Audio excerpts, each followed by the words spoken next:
अंतिम पार्ट बचा है, उसका नाम क्या है? पतझड़ में टूटी पत्तियां। पतझड़ में टूटी पत्तियां, रविंद्र केलेकर। देख रहे हैं नाम? बोलिए। Yes sir. नाम देख रहे हैं? जन्म कहाँ है? 1925। जन्म कब है? 1925। 2010 में मृत्यु हो गई। इसको आप लोग पढ़ लीजिएगा, इनकी थोड़ी सी उपलब्धियां याद रख लीजिएगा। इनकी क्या क्या कृतियां हैं? कोंकणी में उजढावाचे, सूर समिधा सांगली और थांबे, मराठी में कोकड़ीचे राजकरण, जापान जैसा दिसला, और हिंदी में पतझड़ में टूटी पत्तियां। हिंदी में इनकी क्या है? पतझड़ में टूटी पत्तियां। ठीक। इस पाठ में 2 प्रसंग हैं। कितने प्रसंग हैं? बोलिए। एक है झेन की देन, और दूसरा क्या है? गिन्नी गिन्नी का सोना। पहला गिन्नी का सोना, यही है ना? बोलिए। Yes sir. ठीक। अच्छा, अब एक चीज समझिए, नाम से जाइए। गिन्नी का सोना, गिन्नी जानते हैं? पहले इसको पढ़ लेते फिर आपको बताते हैं। सुनिए, कहते हैं कि शुद्ध सोना अलग है और गिन्नी का सोना अलग। गिन्नी के सोने में थोड़ा सा तांबा मिलाया हुआ होता है, इसलिए वह ज्यादा चमकता है और शुद्ध सोने से भी मजबूत होता है। औरतें अक्सर इसी सोने के गहने बनवा लेती हैं, फिर भी वह होता तो है गिन्नी का ही सोना। अच्छा, ये बताइए, शुद्ध सोना कितने कैरेट का होता है? 24 कैरेट। ठीक। अच्छा, सोने को मापने की शुद्ध इकाई क्या है? कौन बताएगा? जैसे लंबाई मीटर में मापी जाती है, दूध लीटर में नापा जाता है। सोना की नापने की एकदम वास्तविक यूनिट क्या है?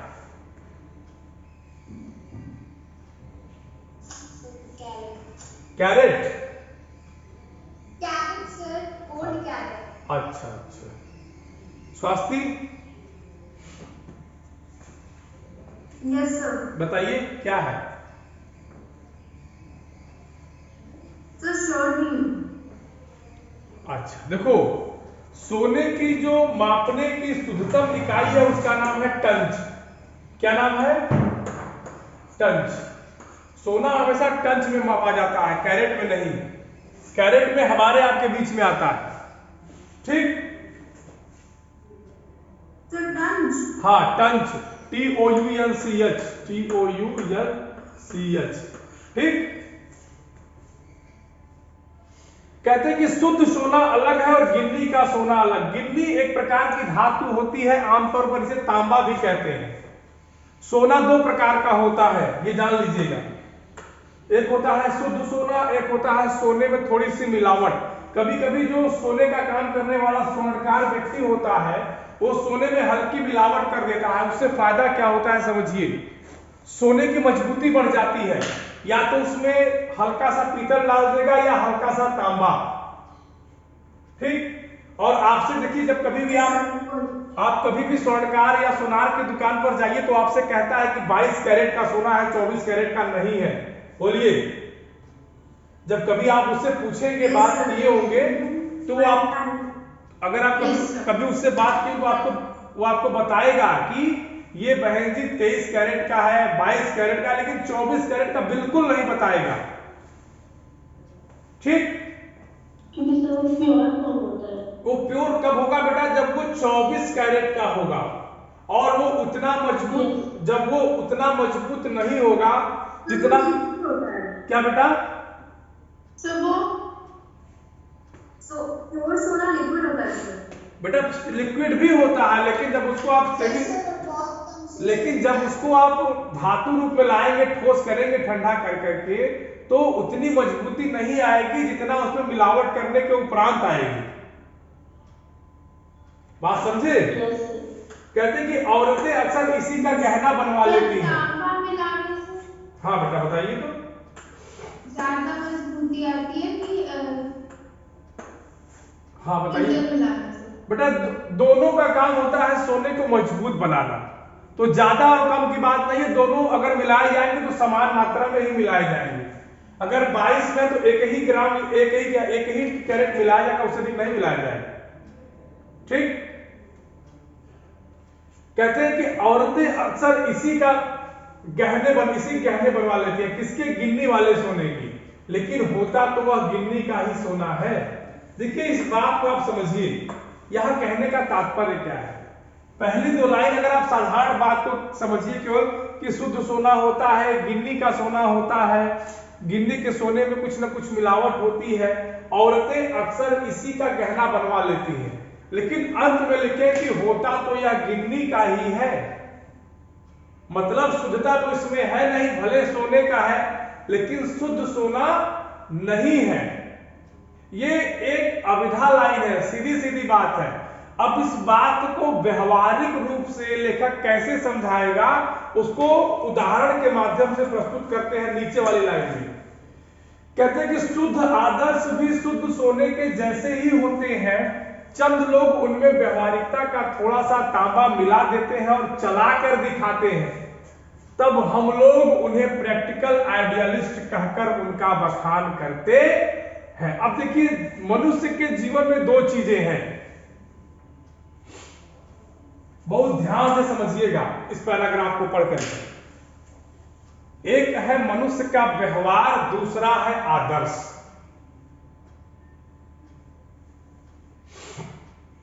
बात समझे? यस दोनों अलग अलग चीजें हैं। एक है मनुष्य का व्यवहार, दूसरा है आदर्श। यदि व्यक्ति अपने आदर्शों पर चल रहा है और थोड़ी बहुत व्यवहारिकता उसके अंदर है, पोलाइटनेस जिसे क्या कहते हैं आप लोग, उदारता जिसे कह सकते हो, अगर वो है तो लोगों को प्रिय है, क्योंकि नियम अनुशासन से भी है और थोड़ा बहुत समाज के साथ अपने आप को स्थापित भी कर ले रहा है। बोलिए तो लोग उसका, तब देखो इसमें लिखा है कि लोग उसका बखान करते हैं। प्रैक्टिकल आइडियलिस्ट, व्यवहारिक आदर्शवाद। जैसे 10 लोग काम न करके आए हो और 20 लोग करके आए हो, या 50 लोग करके आए हैं, 10 लोग नहीं करके आए हैं, तो 10 लोगों को हम माफी दे दें या कह दें कि बेटा कल करके लाना लेकिन दिखा देना। ये देखो प्रैक्टिकल आइडियलिस्ट है, क्योंकि मैंने काम मांगा था, 50 लोग लेके आए थे, तो मैंने उन 10 को उसी 50 में एडजस्ट कर दिया और कह दिया कि बेटा इसको कल हमको दिखा देना, ठीक है कोई बात नहीं। ये होता है प्रैक्टिकल आइडियलिस्ट। तो लोग कहेंगे अरे सर देखिए कितने अच्छे हैं, नहीं करके लाया तो दिखा दी, अरे गुरु ने कहा कि चलो ठीक है कल दिखा देना, कोई घबराने की बात नहीं। ये होता है प्रैक्टिकल आइडियलिस्ट। बात समझ में आई? यही होता है गिन्नी का सोना। ये क्या होता है? गिन्नी का सोना। इसमें मिलावट है, आदर्शों के साथ व्यवहारिकता की मिलावट है। ठीक, ध्यान से समझिएगा एकदम। कहते हैं कि पर बात न भूले कि बखान आदर्शों का नहीं होता बल्कि व्यवहारिकता का होता है, और जब व्यवहारिकता का बखान होने लगता है तब प्रैक्टिकल आइडियलिस्टों के जीवन से आदर्श धीरे धीरे पीछे हटने लगते हैं और उनकी व्यवहारिक सूझबूझ ही आगे आने लगती है। सोना पीछे रहकर तांबा ही आगे आता है। कहते हैं कि पर यह न भूले कि बखान आदर्शों का नहीं होता, व्यवहारिकता का होता है। बिल्कुल बात सही है। समाज के सापेक्ष आपके व्यवहार ही काम आते हैं। बोलिए। Yes sir. और जब धीरे धीरे व्यक्ति व्यवहारिक होने लगेगा तो उसके जो आदर्श है वास्तव में वह अपने आदर्शों से दूर हटने लगेगा। आज 10 को माफ किया, कल 20 को माफ करेंगे। बोलिए। तो सोना सोना न रहते क्या रह जाएगा? तांबा रह जाएगा। ठीक, बोलिए। Yes sir. क्योंकि जब Yes, sir. जब व्यक्ति प्रैक्टिकल हो जाएगा, व्यवहारिक हो जाएगा, तो आदर्शों पर कहां चल पाएगा। जैसे अगर समझिए बात को, कभी कभी आप लोगों से हम भी कहते होंगे, देखो एकदम लाइव क्लास चल रही है, लोग सुन भी रहे होंगे ना, फिर भी मैं कह रहा हूं, कभी हम कहते हैं ना, जब कभी एग्जाम में मौका मिले तो राजा हरिश्चंद्र मत बनिएगा। बोलिए, इस चीज को मैं कहता हूं ना। और यही व्यक्ति जो आपसे ये कहता है आपकी क्लास में कि जब कभी भी एग्जाम में मौका मिले आप लोग चूकिएगा मत, वही व्यक्ति उसी मुंह से आपके होम एग्जामिनेशन में आपको पहचानता तक नहीं। बोलिए, बोलता बेटा मुझे हिंदी आती ही नहीं।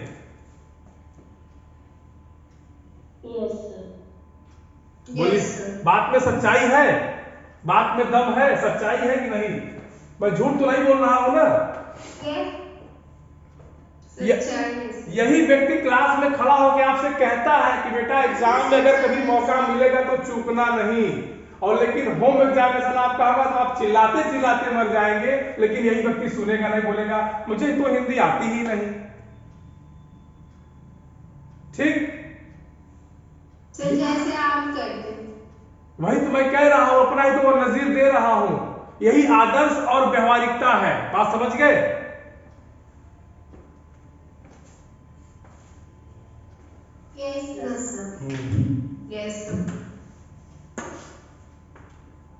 कहां तक हो गया था। ठीक, कहते हैं कि चंद लोग कहते हैं गांधी जी प्रैक्टिकल आइडियालिस्ट थे, व्यवहारिकता को पहचानते थे, उसकी कीमत जानते थे, इसलिए वे अपने विलक्षण आदर्श चला सके, वरना हवा में ही उड़ते रहते, देश उनके पीछे न जाता। देखिए, चंद लोग माने कुछ लोग प्रैक्टिकल आइडियलिस्ट थे, ठीक, व्यवहारिकता को पहचानते थे। यहां व्यवहारिकता मतलब भारत के लोगों को पहचानते थे, तत्कालीन भारत की दशा को पहचानते थे, तत्कालीन भारत के नागरिकों की मांग को पहचानते थे, लेकिन अपने आदर्श, उनका आदर्श क्या था, सत्य और अहिंसा के मार्ग पर चलिए, सदा सत्य बोलिए, हाँ, आपस में भाईचारा बना कर रखिए, ये सब उनके आदर्श थे। लेकिन इसके बाद भी वो जो मनुष्यों की, आम जनता की जो चीज, उससे अपने को आपको स्थापित करके सामंजस्य बना करके चलते थे, इसलिए लोग उनको प्रैक्टिकल आइडियलिस्ट बोलते थे कि गांधी जी उदारवादी व्यक्ति थे। ठीक,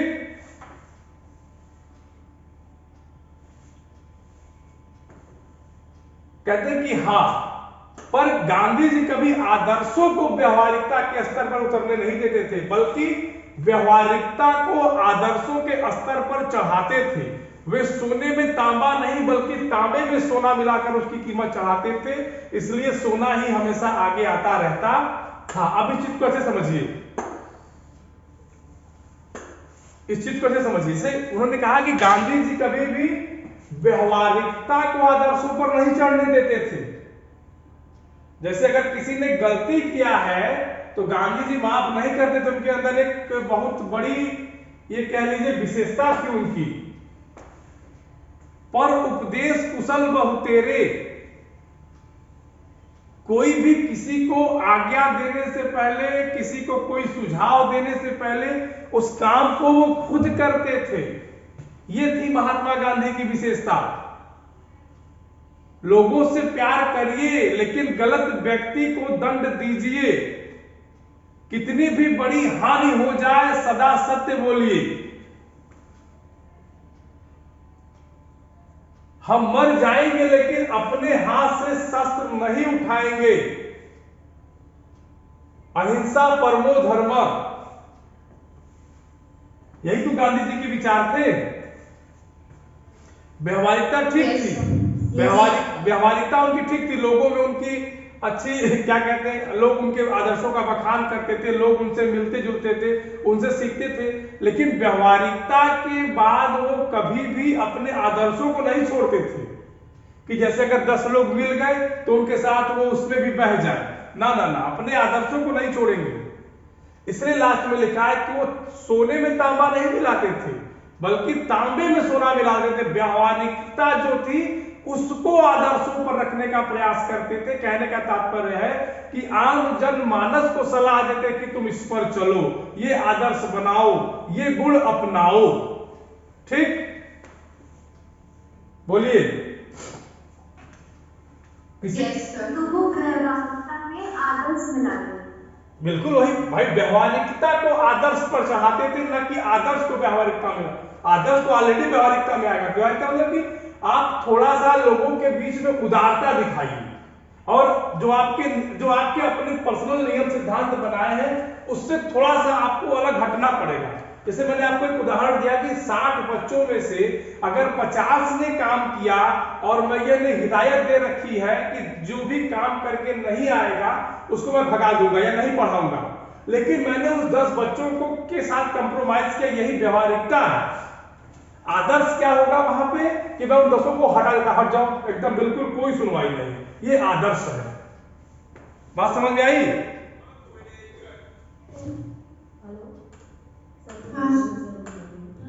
किसी कोई समस्या? हाँ बेटा, अच्छा आगे देखिए। कहते हैं कि व्यवहारवादी लोग हमेशा सजग रहते हैं, लाभ हानि का हिसाब लगाकर ही कदम उठाते हैं। वे जीवन में सफल होते हैं, अन्यों से आगे भी जाते हैं, पर क्या वे ऊपर चढ़ते हैं?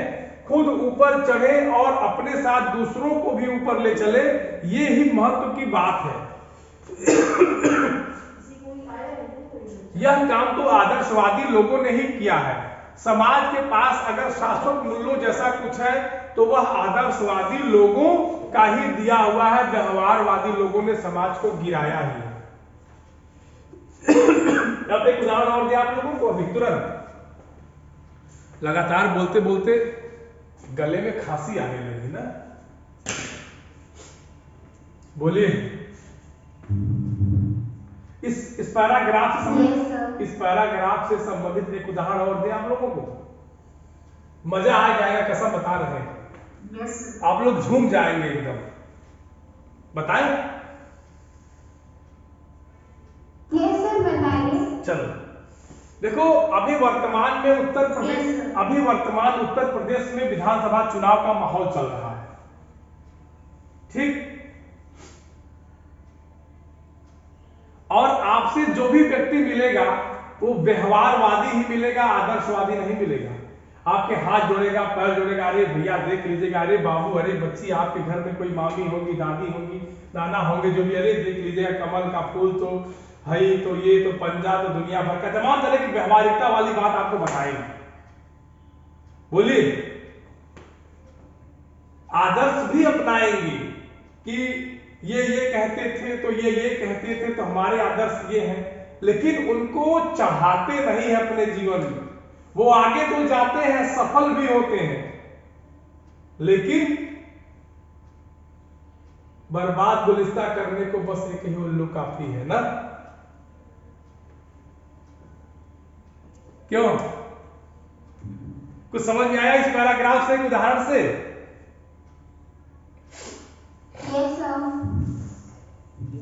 किसी को कोई समस्या?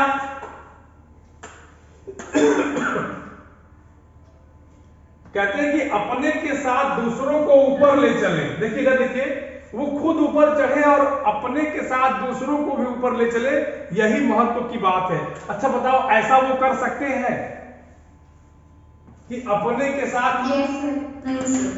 कर सकते हैं? कोई क्या बेटा?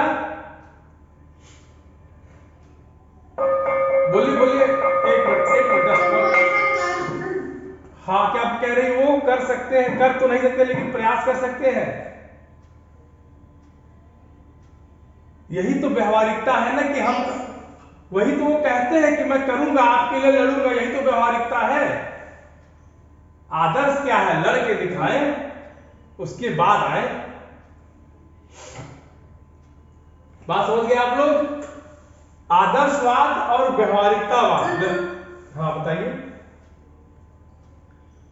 सर व्यवहारिकता एक तरीके से खोखले वादे हैं। क्या बेटा? व्यवहारिकता क्या खोखला वादा है? नहीं बेटा, खोखला वादा मैं नहीं कह रहा हूं। खोखला वादा अलग चीज हो गई, व्यवहारिकता अलग चीज हो गई। अब मान लीजिए आपका आदर्श है कि मैं 8 घंटा, सुनिए मेरी बात समझिए, जैसे स्वास्थ्य, मान लीजिए आपने टाइम टेबल बनाया है, एक लाइन में मानिए पहली बात कि आप 10 घंटे पढ़ेंगे, ठीक। अब आपके घर में किसी दिन कोई मेहमान आ गया, अब आप उसके साथ अपने आप को एडजस्ट कर रहे हैं, उस दिन आपकी 10 घंटे पढ़ाई नहीं हो पाई, आपने उस मम्मी को, उस बुआ को, उस मामी को समय दे दिया घंटे 2 घंटे, तो आप 8 घंटे पढ़ी ना। ये व्यवहारिकता है। आदर्श क्या होगा बेटा कि आप चाहे मम्मी आई हो, चाहे बुआ आई हो, चाहे मौसी आई हो, चाहे दुनिया का A to Z कोई आया हो, आप 10 घंटे पढ़ने के बाद ही उनको समय देंगे। ये आदर्शवाद है, ताकि आप नजीर बने। वो मम्मी, वो बुआ, वो रिश्तेदार आपके घर में से जाकर के अपने घर में कहे कि देखो स्वास्थ्य थी, हम बैठे रह गए लेकिन अपने पढ़ाई से हटी नहीं। ये आदर्शवाद है। बात समझ में आ गई अब? हाँ, यस सर। और किस, एक मिनट प्रिया, पहले प्रिया बताएं कि पहले प्रगति? किसको पहले बताएं? प्रिया चलो पहले तुम बताओ, प्रिया जल्दी बताओ क्या पूछ रही हो। सर जो इंसान व्यवहारवादी होता है वो आदर्शवादी भी हो सकता है? बिल्कुल हो सकता है, लेकिन उसके अंदर थोड़ा लचीलापन होगा। जो आदर्शवादी होगा वो लचीलापन नहीं जिएगा, ठीक है। व्यवहारवादी आदर्शवादी हो सकता है, वही तो उसमें नीचे लिखा है कि वह सफल भी हो जाएगा, सब कुछ रहेगा, लेकिन खुद आगे बढ़ेगा, दूसरों को आगे नहीं बढ़ा पाएगा। आदर्शवादी होना बहुत कठोर है। बेटा कठोर नहीं है, अनुशासन और नियम मानना, इसी को आदर्शवाद कह सकती हो। प्रगति तुम बताओ, तुम्हारा क्या सवाल है? Yes sir. Pragati yes sir. खोखला सवाल ये है, तुम भूल गए, मुझे याद है, किसे कहते हैं? खोखला वादा मैं बता रहा हूं। मैं तुम्हारी टर्म 2 की कॉपी लिख दूंगा। अब बताओ,